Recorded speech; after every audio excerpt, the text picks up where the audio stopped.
हरे कृष्णा। राधे राधे। आप सभी का स्वागत है मेरे YouTube चैनल श्री राधा माधव रसामृत में। और आज की वीडियो नवरात्रि के 9वें दिन की माँ सिद्धिदात्री की कथा पर आधारित है। तो आइए इस कथा को शुरू करते हैं। सिद्ध गंधर्व यक्षाद यैर सुरैर मरैरपि सेव्यमाना सदा भूया सिद्धिदा सिद्धिदायिनी। माँ दुर्गा जी की नवी शक्ति का नाम सिद्धिदात्री है। ये सभी प्रकार की सिद्धियों को देने वाली हैं। मार्कंडेय पुराण के अनुसार अणिमा, महिमा, गरिमा, लगिमा, प्राप्ति, प्राकाम्य, ईशित्व और वशित्व, ये 8 सिद्धियां होती हैं। ब्रह्म वैवर्त पुराण के श्री कृष्ण जन्म खंड में यह संख्या 18 बताई गई है। इनके नाम इस प्रकार हैं: अणिमा, लघिमा, प्राप्ति, प्राकाम्य, महिमा, ईशित्व, वाशित्व, सिद्धिदात्री, सर्वकामाव सायिता, सर्वज्ञत्व, दूर श्रवण, परकाया प्रवेशिनी, वाक् सिद्धि, कल्पवृक्षत्व, सृष्टि, संहार करण सामर्थ्य, अमृतत्व, सर्वज्ञयायकत्व, भावना, सिद्धि।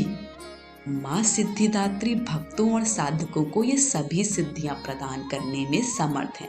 देवी पुराण के अनुसार भगवान शिव ने इनकी कृपा से ही इनकी सिद्धियों को प्राप्त किया था।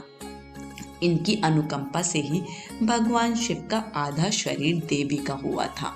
इसी कारण वह लोक में अर्धनारीश्वर नाम से प्रसिद्ध हुए।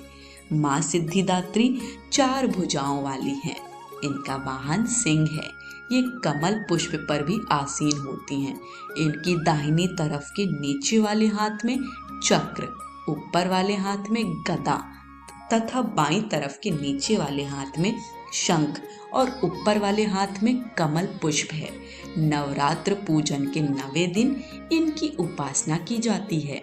इस दिन शास्त्रीय विधि विधान और पूर्ण निष्ठा के साथ साधना करने वाले साधक को सभी सिद्धियों की प्राप्ति हो जाती है। सृष्टि में कुछ भी उसके लिए अगम्य नहीं रह जाता। ब्रह्मांड पर पूर्ण विजय प्राप्त करने की सामर्थ्य उसमें आ जाती है। प्रत्येक मनुष्य का यह कर्तव्य है कि वह माँ सिद्धिदात्री की कृपा प्राप्त करने का निरंतर प्रयत्न करे, उनकी आराधना की ओर अग्रसर हो। इनकी कृपा से अनंत दुख रूप संसार से निर्लिप्त रहकर सारे सुखों का भोग करता हुआ वह मोक्ष को प्राप्त कर सकता है। 9 दुर्गाओं में माँ सिद्धिदात्री अंतिम है। अन्य 8 दुर्गाओं की पूजा उपासना शास्त्रीय विधि विधान के अनुसार करते हुए भक्त दुर्गा पूजा के 9वें दिन इनकी उपासना में प्रवृत्त होते हैं। इन सिद्धिदात्री माँ की उपासना पूर्ण कर लेने के बाद भक्तों और साधकों की लौकिक पारलौकिक सभी प्रकार की कामनाओं की पूर्ति हो जाती है।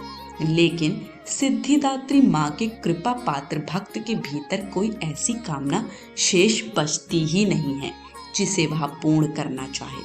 वह सभी सांसारिक इच्छाओं, आवश्यकताओं और स्पृहाओं से ऊपर उठकर मानसिक रूप से माँ भगवती के दिव्य लोकों में विचरण करता हुआ उनके कृपा रस पीयूष का निरंतर पान करता हुआ विषय भोग शून्य हो जाता है। माँ भगवती का परम सानिध्य ही उसका सर्वस्व हो जाता है। इस परम पद को पाने के बाद उसे अन्य किसी भी वस्तु की आवश्यकता नहीं रह जाती। माँ के चरणों का यह सानिध्य प्राप्त करने के लिए हमें निरंतर नियम निष्ठ रहकर उनकी उपासना करनी चाहिए। माँ भगवती का स्मरण, ध्यान, पूजन, हवन हमें इस संसार की असारता का बोध कराते हुए वास्तविक परम शांतिदायक अमृत पथ की ओर ले जाने वाला है। आज की कथा यहीं समाप्त होती है। कथा पसंद आई हो तो कमेंट बॉक्स में हमें अपना फीडबैक जरूर दीजिएगा। वीडियो को लाइक शेयर करें और चैनल को सब्सक्राइब करें। सभी को हरे कृष्ण, राधे राधे।